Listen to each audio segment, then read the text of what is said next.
my previous video, I explained how to apportion the various indirect expenses to service and production department, that is called to be the primary distribution. And also I told that I am going to show the secondary distribution in the next video. Today we will work out. I have taken the totals of the primary distribution. Total as per primary distribution, please refer the previous video for this. Total we got 1,61,250, 52,275, 38,925, 26,888, 25,050, 18,112. This is the total as per primary distribution. Now, under secondary distribution, we have to reapportion the service department's overhead to the various production departments. For that, the ratios is given in the problem. Department D 30, 40, 20, 10. Department E 10, 20, 50, 20. That is 30%, 40%, 20%, 10%. So under repeated distribution, we have to go on repeat this method. How long this service department overheads becomes 0 or nil. So first, I took the department D. The total of department D is 25,050. So if at all I put it in bracket, it is equivalent to minus. So 25,050 I apportioned in the ratio whatever is given in the problem, 30, 40, 20, 10. It comes to 7515, 10,020, 5010, 2505. Now, department E, the ratio given as 10, 20, 50, 20. If you add these two, the total of department E comes to 20,670, which I apportioned in the ratio of 10%, 20%, 50% and 20%. Again I repeated the distribution. Department D, 4123 we got. 4123 is distributed in the ratio of 30, 40, 20, 10. I got 412 share for department E. I took 412 and apportioned to the various department in the ratio of 10, 20, 50, 20. So this goes on repeats. How long this becomes 0? So 412 I distributed in the ratio of 10%, 20%, 50%, 20%. 42, 82, 206, 82. I got 82 here. Again 82 is to be apportioned to department, all the departments 30, 40, 20, 10. So 25, 33, 68. Since I got 8, one digit, I distribute here. Further steps I will not go for. So department E, now I took only for 3 departments, 10%, 20, 10, 20 and 50. It comes to 1, 2 and 5. So now if you total this, it becomes 0, nil. So how long this becomes 0? We have to go on repeat this methods of distribution. That is why it is popularly called as repeated distribution method.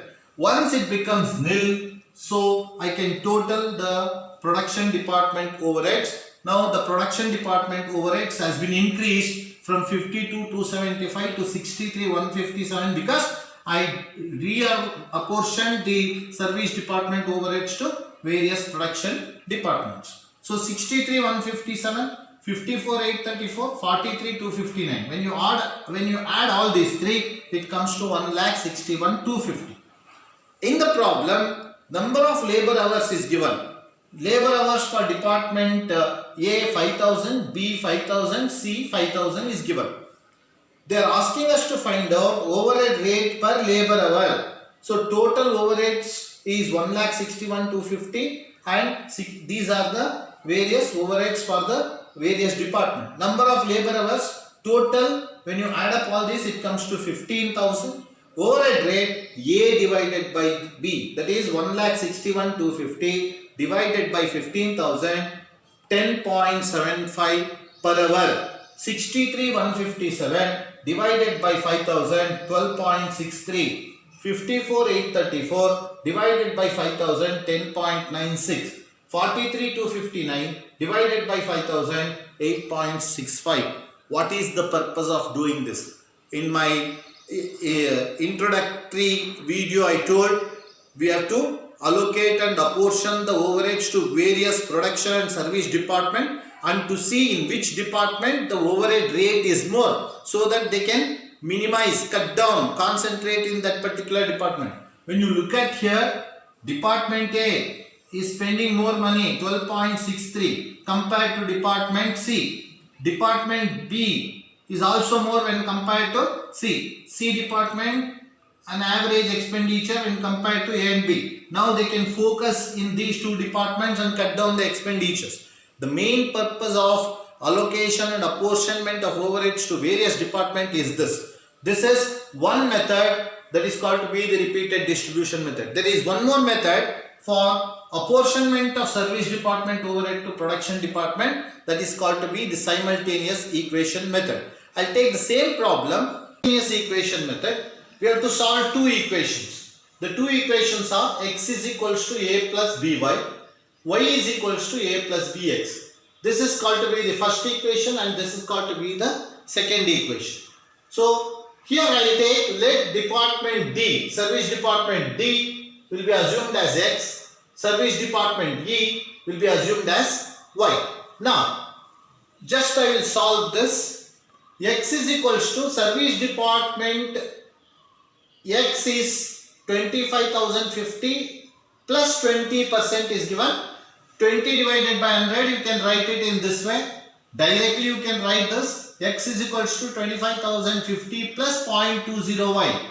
Y is equals to 18,112 plus 10 by 100 x. Y is equals to 18,112 plus 0.10 x. Now, either we have to cancel the value of x or value of y. Let me cancel value of x. So here I have 1x and here 0.1x. So if I multiply this with 10, I can make this as 1. So then I can cancel the value of x. So I multiply the second equation by 10. Multiply equation 2 by 10, we get x. First equation I will write as it is, x is equals to 25,050 plus 0.20y.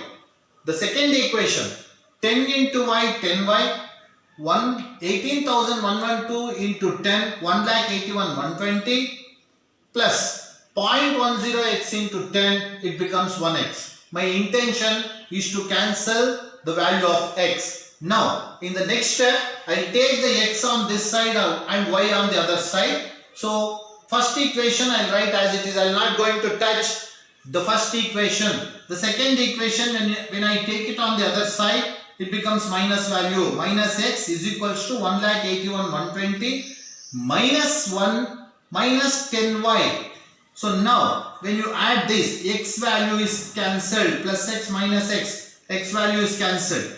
Now you add this to 2,06,170 minus 10 minus 10 minus 0.20 minus 9.80y. Now I can find out the value of y. 2,06,170 divided by 9.80, I got the value of y, 21,038. That is the value of y. With the help of this, I can calculate the value of x. Take the first equation. Any equation we can take. Better to take the first equation. X is equals to 25,050 plus 0.20. In the place of y, I will write 21,038 because already I calculated the value of y. Now, when you find out the answer, it comes to 29,258. I got the value of y as 21,038 and 258. After calculating this, I am going to distribute this under secondary distribution summary table. Total as per primary distribution, which I calculated in the previous video, you can just go through that video. 1,61,250, 52,275, 38,925, 26,388, 25,050, 18,112. This answer I got in the primary distribution. Now I will take department X. The total department X I got as 29,258, which I will write it here. I will apportion in the ratio of 30, 40, 20, 10. When you apportion in the ratio of 30, 40, 20, 10, it comes to 8,777, 11,703, 5852, 2926. Department Y, I got 21,038. That 21,038 I will apportion in the ratio of 10, 20, 50, 20.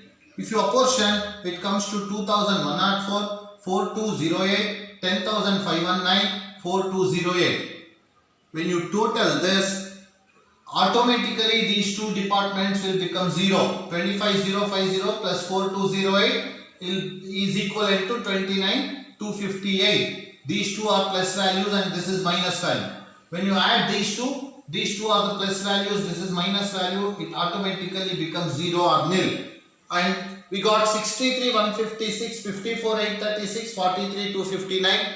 Even in the repeated distribution method, you have the same answers. You can just check it out. Repeated distributions, minor variations, you need not worry. So in the repeated distribution also, we got the same answer. Take the labor hours, divide as usually, 63,156 divided by 5,000, 54,836 divided by 5,000, 43,259 divided by 5,000. You get the same answer what we got in the repeated distribution method. I hope all of you have understood how to work out the problem under overhead distribution.